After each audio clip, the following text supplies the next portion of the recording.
ನಮಸ್ಕಾರ ಎಲ್ರಿಗೂ. ಹೆಣ್ಣು ಮಕ್ಕಳ ಪತಿಯ ಆಯುಷ್ಯದಲ್ಲಿ ಏನಾದರೂ ತೊಂದರೆ ಇದ್ದರೆ, ಅಂದರೆ ಸದ್ಯದಲ್ಲೇ ಅವ್ರಿಗೇನಾದರೂ ಒಂದು ಅಪಮೃತ್ಯು ಬಂದು ಒದಗೋ ಹಾಗಿದ್ದರೆ, ಆ ಹೆಣ್ಣು ಮಕ್ಕಳ ಕನಸಿನಲ್ಲಿ ಕೆಲವೊಂದು ಸೂಚನೆಗಳು ಬರುತ್ತೆ. ಅದನ್ನು ನಾವು ಅರ್ಥ ಮಾಡಿಕೊಂಡು ಆಗ ಜಾಗ್ರತೆ ಆಗಬೇಕು. ಅದಕ್ಕೆ ಕೆಲವೊಂದು ಪರಿಹಾರಗಳನ್ನ ನಾವು ಮಾಡಿಕೊಂಡ್ರೆ ಆ ಆಪತ್ತು ಏನಿರುತ್ತೆ ಅದರಿಂದ ಪಾರಾಗ್ಬೋದು ಅನ್ನುವಂಥದ್ದು. ಪ್ರತಿಯೊಬ್ಬ ಮನುಷ್ಯನ ಜೀವನದಲ್ಲಿ 3 ಬಾರಿ ಆತನ ಆಯುಷ್ಯದಲ್ಲಿ ಕಂಟಕಗಳು ಬರುತ್ತೆ ಅಂತ ಹೇಳ್ತಾರೆ. ಅಪಘಾತಗಳು, ಅಪಮೃತ್ಯುಗಳು ಬಂದು ಒದಗುವಂತಹದ್ದು. ಆ ಸಮಯ ಏನಿರುತ್ತೆ ನಾವು ಅದರಿಂದ ಅವರನ್ನು ಪಾರು ಮಾಡಿದ್ರೆ ಮತ್ತು ಅವರ ಆಯುಷ್ಯ ಪೂರ್ತಿ ಬದುಕ್ತಾರೆ ಅನ್ನುವಂತಹದ್ದು. ಹೆಣ್ಣು ಮಕ್ಕಳ ಕನಸಿನಲ್ಲಿ ಈ ರೀತಿ ಎಲ್ಲ ಕಾಣಿಸ್ಕೊಂಡ್ರೆ ಅವರ ಪತಿಯ ಆಯಸ್ಸಿನಲ್ಲಿ ಸದ್ಯದಲ್ಲೇ ತೊಂದರೆಗಳು ಇರುತ್ತೆ ಅಂತ ಹೇಳಿ ಅರ್ಥ ಅನ್ನುವಂತಹದ್ದು. ಯಾವ ರೀತಿ ಅಂತಂದರೆ ನೋಡಿ, ಕನಸಿನಲ್ಲಿ ಪದೇ ಪದೇ ನಿಮ್ಮ ನೆಂಟರಿಷ್ಟರೋ ಅಥವಾ ಅಕ್ಕಪಕ್ಕದಲ್ಲಿ ಯಾರು ಈ ಗಂಡನನ್ನು ಕಳೆದುಕೊಂಡಂತಹವರು ಇರ್ತಾರೆ ಅವರು ಬರುವಂತಹದ್ದು. ಪದೇ ಪದೇ ಅವ್ರನ್ನ ನೀವು ನೋಡಿದ್ರೂ ಅಷ್ಟೇ, ಅಥವಾ ಸದ್ಯದಲ್ಲಿ ನಾವು ನೋಡೇ ಇಲ್ಲ, ಇವ್ರು ಯಾಕಪ್ಪ ಬಂದರು ನಮ್ಮ ಕನಸಿನಲ್ಲಿ ಅನ್ನೋ ರೀತಿ ನಿಮಗೆ ಭಾವನೆ ಬರೋ ರೀತಿಯಲ್ಲಿ ನಿಮ್ಮ ನೆಂಟರಲ್ಲೋ ಅಥವಾ ನಿಮಗೆ ಪರಿಚಯ ಇರೋರೋ ಯಾರಾದ್ರೂ ವಿಧವೆಯರು ಪದೇ ಪದೇ ಕನಸಿನಲ್ಲಿ ಬರ್ತಾ ಇದ್ದರೆ. ಎರಡನೇದು, ಕನಸಿನಲ್ಲಿ ಯಾರಾದರೂ ಸರಿ ಯಾರೋ ಒಬ್ಬಳು ಹೆಂಗಸಿನ ಮುಡಿಯಿಂದ ಹೂಗಳು ಬಿದ್ದೋಗೋ ಹಾಗೆ ಕನಸನ್ನು ನೀವು ಕಾಣುವಂಥದ್ದು. ಮನೆಯ ಗೋಡೆಯ ಮೇಲಿಂದ ನಿಮ್ಮ ಯಜಮಾನರ ಫೋಟೋ ಬಿದ್ದು ಒಡೆದು ಹೋಗೋ ಹಾಗೆ ಕನಸು ಬೀಳುವಂತಹದ್ದು.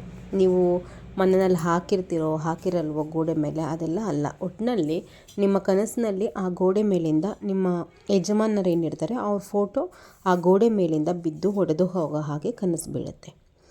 ನಿಮ್ಮ ಮನೆ ದೇವರ ಫೋಟೋಗಳೇನಿರುತ್ತೆ ನೀವು ಪೂಜೆ ಮಾಡುವಂತಹ ಸಂದರ್ಭದಲ್ಲಿ ವಿಶೇಷವಾಗಿ ಮಂಗಳವಾರ ಮತ್ತು ಶುಕ್ರವಾರ ನಿರಂತರವಾಗಿ ಎಡಗಡೆ ಹೂವಿನ ಪ್ರಸಾದ ಆಗ್ತಾ ಇರುತ್ತಾ ನೋಡ್ಕೊಳ್ಳಿ. ಅಂದರೆ ನಾವು ಈ ಎಡಗಡೆ ಹೂವಿನ ಪ್ರಸಾದ ಇದೊಂದಕ್ಕೆ ಆಗುತ್ತೆ ಅಂತ ಹೇಳೂ ಭಾವಿಸ್ಲಿಕ್ಕಾಗಲ್ಲ.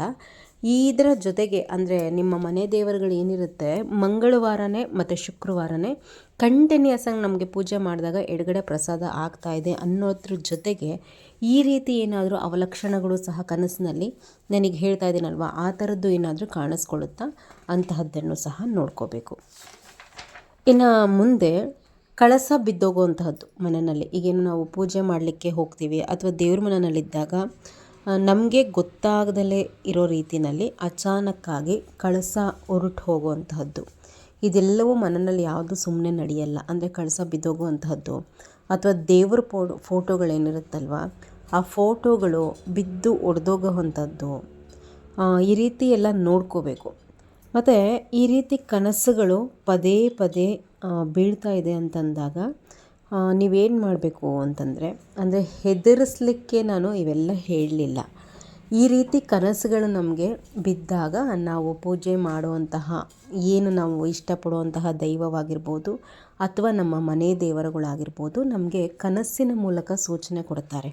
ಅಂದರೆ ಈ ರೀತಿ ನಿಮ್ಮ ಪತಿಯ ಆಯುಷ್ಯದಲ್ಲಿ ಒಂದು ಅಪಮೃತ್ಯು ಒದಗುವಂತಹ ಒಂದು ಸಂಭವ ಇದೆ, ಅದಕ್ಕೆ ಏನಾದರೂ ಪರಿಹಾರ ಮಾಡ್ಕೊಳ್ಳಿ ಅಂತ ಹೇಳಿ ಕನಸುಗಳ ಮೂಲಕ ಇದು ಸೂಚಿಸುವಂಥದ್ದು. ಈ ಸಂದರ್ಭದಲ್ಲಿ ನಾವು ಜಾಗೃತರಾಗಬೇಕು.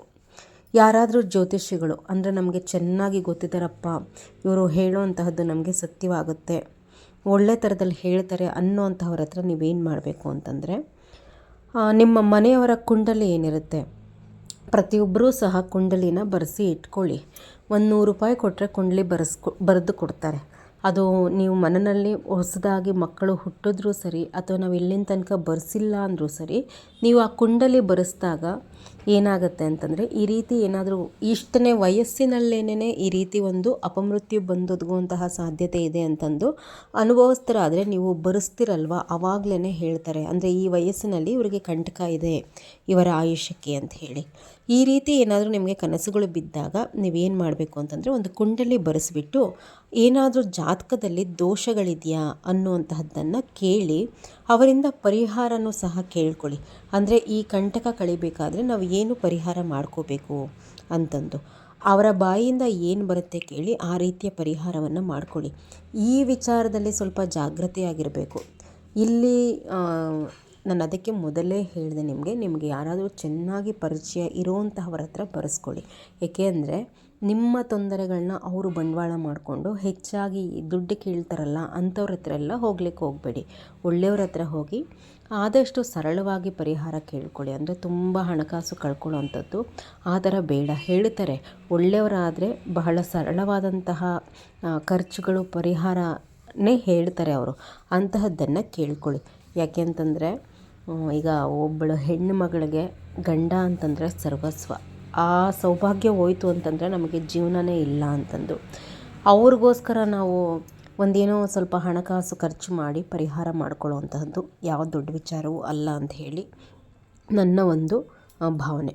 ಅದರ ಜೊತೆಗೆ ನಿಮ್ಮ ಮನೆ ದೇವರುಗಳಿಗೆ ಏನಾದರೂ ಒಂದು ವಿಶೇಷ ಸೇವೆ ಮಾಡ್ತೀನಿ ಅಂತ ಹೇಳಿ ಹರಕೆನೂ ಕಟ್ಕೊಳ್ಳಿ. ಯಾವಾಗ ಈ ರೀತಿ ನಿಮಗೆ ಕನಸುಗಳು ಬೀಳುತ್ತಲ್ವ ಅಲ್ಲಿ ನೀವು ಅಲರ್ಟ್ ಆಗಬೇಕು. ನಿಮ್ಮ ಮನೆ ದೇವರ ವಾರದ ದಿನನೇ ನೀವೇನು ಮಾಡಬೇಕು ಅಂತಂದು ಪೂಜೆ ಎಲ್ಲ ಮಾಡ್ತೀರಲ್ವ, ದೀಪ ಹಚ್ಚಿದ್ದಾದಮೇಲೆ ಪ್ರಾರ್ಥನೆ ಮಾಡ್ಕೊಳ್ಳಿ. ನನಗೆ ಪದೇ ಪದೇ ಈ ರೀತಿ ಕನಸಿನಲ್ಲಿ ಈ ರೀತಿ ಕಾಣಿಸ್ತಾ ಇದೆ, ಏನಾದರೂ ಅವರ ಆಯಸ್ಸಿನಲ್ಲಿ ತೊಂದರೆ ಇದ್ದರೆ ಅದೇನೇ ದೋಷವಿದ್ದರೂ ಸಹ ನೀವು ಪರಿಹಾರ ಮಾಡಿಕೊಳ್ಳಿ. ನಿಮ್ಮ ಸನ್ನಿಧಾನಕ್ಕೆ ಬಂದಾಗ ಏನೋ ಒಂದು 10 ಜನಕ್ಕೆ ಪ್ರಸಾದ ಮಾಡಿ ಕೊಡ್ತೀನಿ ಅಂತನೋ ಅಥವಾ ನಿಮ್ಗೆ ಅಭಿಷೇಕ ಕೊಡ್ತೀನಿ ಅಂತನೋ ನಿಮ್ಮ ಮನಸ್ಸಿಗೆ ಏನು ತೋಚುತ್ತೆ ಸೇವೆ ಮಾಡ್ತೀನಿ ಅಂತ ಹೇಳಿ ಹರಕೆ ಕಟ್ಟಿಡಿ ನಿಮ್ಮ ಮನೆ ದೇವರಿಗೆ.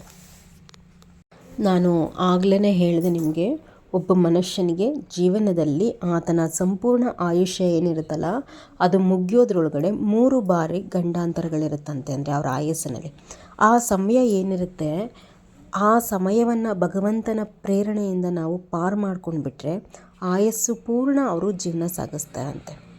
ಇಲ್ಲವೇ ಅಕಾಲ ಮರಣಕ್ಕೆ ತುತ್ತಾಗುವಂತಹದ್ದು. ಎಷ್ಟೋ ಜನರನ್ನು ನೋಡ್ತಾ ಇರ್ತೀವಿ ನಾವು, ಸಣ್ಣ ಸಣ್ಣ ವಯಸ್ಸಿನಲ್ಲೇ ಅವ್ರು ಓದಾದ್ಮೇಲೆ ಬರೆಸ್ತಾರೆ.